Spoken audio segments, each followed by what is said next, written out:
Historias de venganza. Parte 30. Así me vengué de mi novio infiel. Esta historia es de hace unos 12 años, por lo que haré lo mejor para recordar los detalles, pero algunas cosas ya están un poco borrosas. Toda mi vida tuve problemas para escoger a los hombres, tanto que hasta tenía una frase para eso: salvando al mundo un idiota a la vez. Una de mis peores elecciones fue un tipo a quien llamaremos Bob. Conocí a Bob cuando estaba trabajando en uno de mis 2 trabajos en un mall local.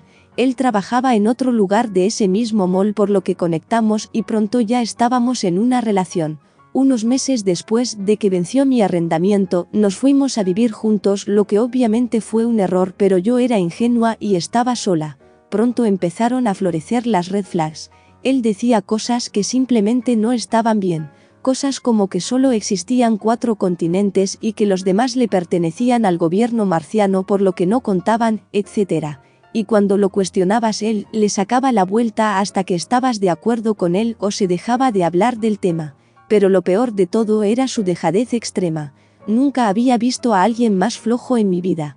Bob estuvo desempleado por más de 1/3 de nuestra relación y solo se sentaba en nuestro apartamento viendo Netflix o jugando juegos de guerra en su computadora, que realmente era mía.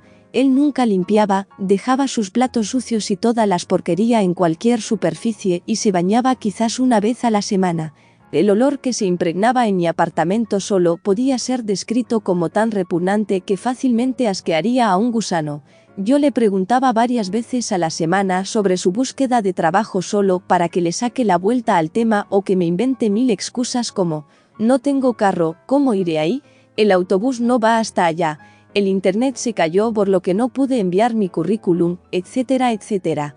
Mientras tanto yo estaba trabajando turnos dobles y triples para intentar compensar la falta de ingresos y llevándolo por toda la ciudad en mi tiempo libre para que lleve sus currículums. Tengan en cuenta que él no tenía un celular, por lo que en su currículum estaba mi teléfono. Así empezó la era en la que él se quedaba con mi teléfono mientras yo trabajaba para que él pueda recibir las llamadas y agendar entrevistas, y así yo podía llamarlo desde el teléfono de mi tienda si lo necesitaba. Las cosas se empezaron a poner raras. Él se quedaba despierto cada vez más tarde, platicando a través del juego, a veces hasta el amanecer. A veces él solo pasaba toda la tarde sin hacer nada hasta que era tiempo de acostarse. Luego él inventaba una excusa de por qué necesitaba revisar el juego antes de acostarse y ahí pasaba horas. Empecé a tener sospechas, pero no parecía estar pasando nada malo, por lo que no le tomé importancia y me dije que solo era mi inseguridad. Luego él empezó a pedir mi auto prestado para ir a ver a su mejor amigo Ben. Yo no estaba muy cómoda con esto, pero conocía a Ben muy bien y él y yo nos llevábamos casi hasta que mejor que Bob y yo, así que creo que acepté solo porque confiaba más en Ben que en Bob. Esto pasó algunas veces mientras yo trabajaba el turno de la tarde y él siempre regresaba a la hora acordada con mi auto y teléfono, y relativamente agradecido por la oportunidad de poder pasar tiempo con sus amigos. Sospechoso, sí, pero soy el tipo de persona que confía a menos que haya pruebas y todo parecía estar bien. Entonces un día él me pide prestado el carro para ir a un torneo de cartas, hizo un gran drama diciendo que el dinero del premio nos ayudaría, que con las cartas que él tenía no había forma de perder. Solo tenía que dejarlo usar mi auto y mi teléfono solo esta vez y él sería capaz de comprarse un teléfono con el dinero del premio. Yo no era muy fan de la idea, pero no había pasado nada malo en las ocasiones anteriores y yo no quería pasar mi único día libre en un torneo de cartas que no me podría importar menos, así que accedí. Me compré un par de Monsters y algo de vodka y tuve mi propia fiesta personal. Pasaron horas y Bob no llegaba. Eventualmente me quedé dormida y me desperté casi al amanecer con una resaca horrible. Fui al baño a vomitar hasta que ya no salía nada, pero las náuseas seguían. Ahí estaba yo en el piso del baño sudando y convulsionando, sin teléfono, sin auto y sin Bob. Eventualmente pude gatear a mi cuarto y envolverme en una bata antes de salir gateando de mi apartamento y tocar en la puerta más cercana. Me llevó 3 apartamentos antes de que alguien abriera la puerta y me dejara usar su teléfono para poder llamar a mi mamá. Mi mamá llegó a mi apartamento en 6 minutos y me llevó a emergencias, donde me diagnosticaron con Clostridium difficile agresiva y resistente a antibióticos.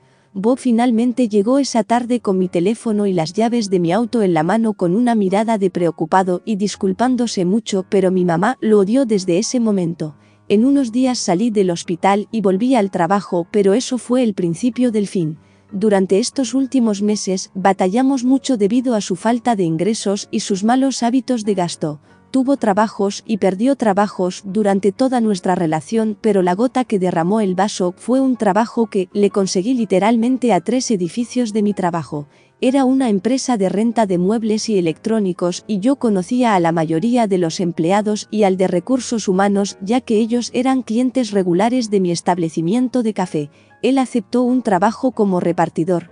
En unas semanas llegué a casa y encontré una nueva televisión y un sistema de entretenimiento y a él muy sonriente. Yo le dije que no nos podíamos costear eso, que apenas podíamos comprar para comer.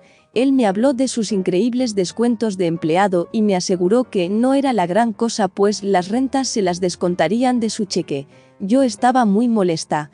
No solo no me consultó, sino que mis datos estaban como aval en su tarjeta de crédito porque le ayudé con su puntuación. Así que si él fallaba con el pago, yo correría con ese gasto. Algunas semanas después, la renta estaba atrasada y empezamos a recibir avisos de evicción en nuestra puerta. Llegué a casa y la televisión desapareció misteriosamente. Gracias a Dios, pensé. Finalmente se dio cuenta que no podemos costear eso y la regresó. Le pagaron, se pagó la renta y todo estaba bien. Hasta que estaba lavando la ropa y encontré en un bolsillo de su pantalón un recibo del lugar donde empeñó la televisión. Me puse más que furiosa. Él me aseguró que tenía planes de recuperarla y que no me preocupara. Se encargaría de eso pronto y no pasaría nada. Yo estaba tan enojada que no me di cuenta del aspecto de secrecía en todo esto. Pasaron algunas semanas más de tensión en las que él estaba trabajando en las mañanas y yo por las tardes mientras compartíamos auto y teléfono. Hasta que el fatídico día llegó. Me desperté esa mañana con migraña y opté por que Bob se llevara el auto pero me dejara el teléfono para poder llamar a alguien más tarde para que me lleven al trabajo. Pasaron unas horas en las que dormí mal antes de que me despertara el teléfono. Yo contesté aún dormida. Hola. Hubo una larga pausa del otro lado de la línea hasta que una voz de mujer preguntó, ¿está Bob ahí? Yo sentí una pesadez horrible en mi estómago y empecé a temblar. ¿Es esto real? ¿Estoy soñando? No, él está en el trabajo, yo soy su esposa. Era mentira. ¿Hay algo en que pueda ayudarte? No fui grosera, lo dije como una pregunta sincera en vez de como un reclamo. Hubo otra pausa larga y ella empezó a balbucear de que tal vez tenía el número equivocado, pero era obvio que ella quería colgar lo más rápido posible y en ese momento me di cuenta de que la necesitaba desesperadamente. Con voz desesperada le dije, por favor, no sé qué está pasando, pero solo necesito que alguien me diga la verdad. La última palabra salió con llanto y me senté ahí por un momento en silencio intentando aguantar las ganas de llorar. La voz al otro lado del teléfono con un tono amable dijo, escucha, necesito hacer otras llamadas pero prometo que te llamaré de vuelta. Lo dijo con calma y muy convencida por lo que realmente quería creerle. ¿Me lo prometes? Le dije casi rogando. Me dijo que sí, tomé un gran suspiro y colgué. Yo empecé a caminar agresivamente por el departamento sin dejar de ver el teléfono como una loca. Empecé a recordar todas las red flags en mi cabeza de los últimos meses, resaltando las fechas y los comportamientos sospechosos que había notado cuando sonó el teléfono de vuelta. Era ella. Me congelé por un momento. Contesté el teléfono y lo que siguió fueron los 45 minutos más destrozantes que viví en mi vida. Después de presentarnos, Jimena y yo comenzamos a comparar historias y fue evidente lo que estaba pasando. Ellos habían estado en una relación por muchos años y se habían conocido en el juego de guerra que él jugaba. Todas esas noches que él pasaba en la computadora, había estado platicando con ella. Todas esas veces que él se iba con sus amigos usando mi auto y mi teléfono, eran para llevarla a ella a salir.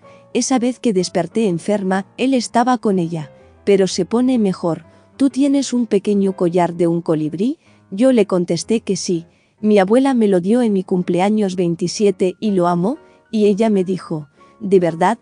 Porque él me dio uno en el Día de las Madres. Casi grité mientras corría a mi cuarto a buscar ese collar. No estaba en ningún lado.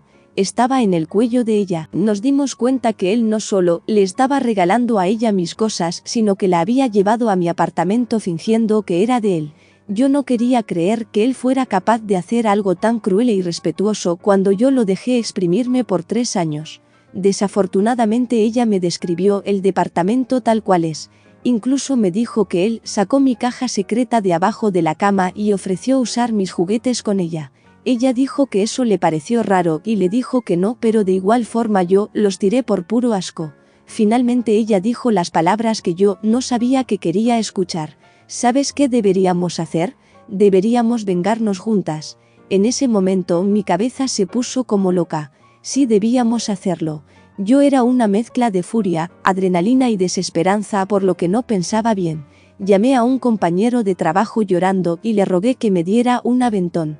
Él encontró a alguien que lo cubriera y se salió del trabajo para llevarme a mi auto. Cuando llegué al trabajo de Bob, entré y recuperé las llaves de mi auto. Esto no fue raro para los empleados, ya que sabían que el auto era mío. Estando ahí, el gerente de Bob me detuvo y me dijo que quería hablar sobre el adeudo en nuestra cuenta. No recuerdo bien, pero le dije algo como: mira, no sé de dónde vas a cobrar eso. Me veía devastada y le dije que no nos podíamos costear esa televisión y que le rogué a Bob que la regresara y le dije que Bob la empeñó. En ese punto él me detuvo solo para aclarar que uno de sus empleados empeñó una televisión rentada bajo contrato. Yo confirmé esto y le enseñé el recibo del empeño. Él estaba furioso.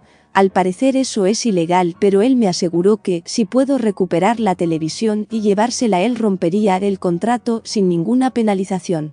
Yo le agradecí por su comprensión y le dije que le diga a Bob que estaré en mi trabajo.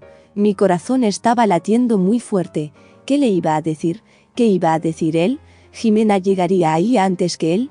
Mi corazón se detuvo cuando vi a Bob acercándose y revisé el estacionamiento buscando a Jimena. Ella no había llegado y yo me estaba quedando sin tiempo.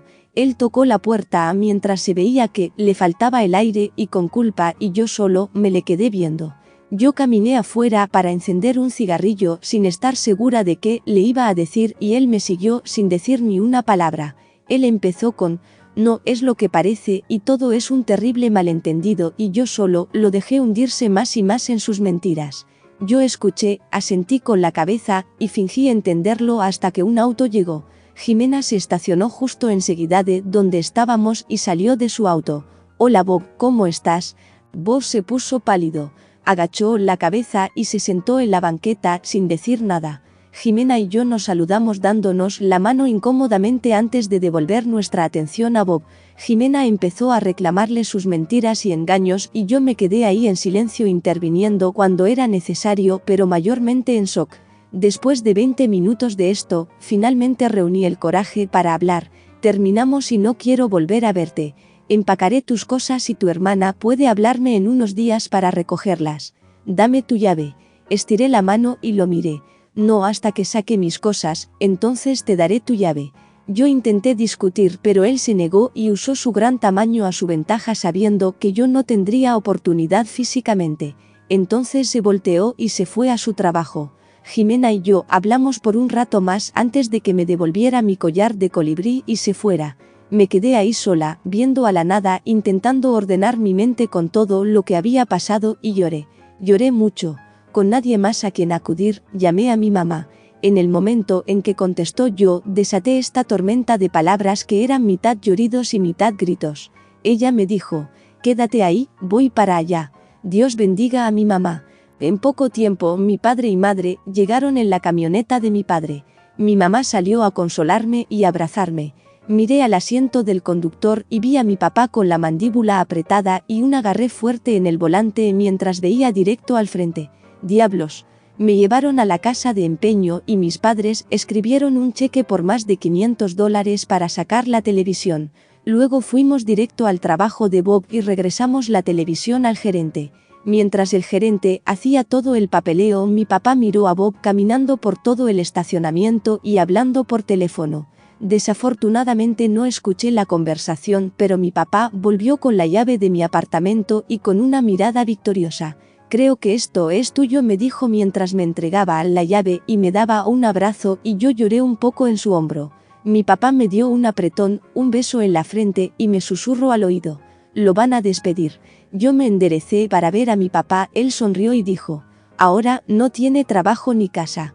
Yo pensé en eso por un segundo antes de decir en mi tono más sarcástico: oh, qué lástima. Nos reímos y mis padres me dieron algunos consejos antes de dejarme irme a mi casa, donde mi mejor amiga ya me estaba esperando para hacerme compañía. Bob y su hermana aparecieron unos días después para recoger sus cosas. Él intentó hablar conmigo, de explicar, pero mi mejor amiga lo atacaba como una arpía si él me decía más de un par de sílabas. Él se fue esa noche y no volví a saber de él desde entonces. Lo bloqueé de redes sociales, pero no hubo necesidad, ya que él no intentó contactarme de ninguna forma. Ese es Bob, siempre flojo, siempre evasivo y siempre un Así que aquí estoy muchos años después, felizmente casada con mi amor de prepa y siendo mamá de 2 hermosos hijos y agradecida de haberme ido cuando lo hice. La experiencia con Bob dejó sus secuelas. Perdí mucho peso por la falta de apetito. Tuve muchas inseguridades para superarlo, pero lo importante es que lo hice. He crecido a pasos agigantados como persona desde esta experiencia y estoy muy contenta de donde está mi vida ahora, pero de vez en cuando no puedo dejar de preguntarme qué le habrá pasado al pobre Bob. ¿Estará ahí afuera en algún lugar en el bosque con un palo como su única herramienta? Bueno, se vale soñar.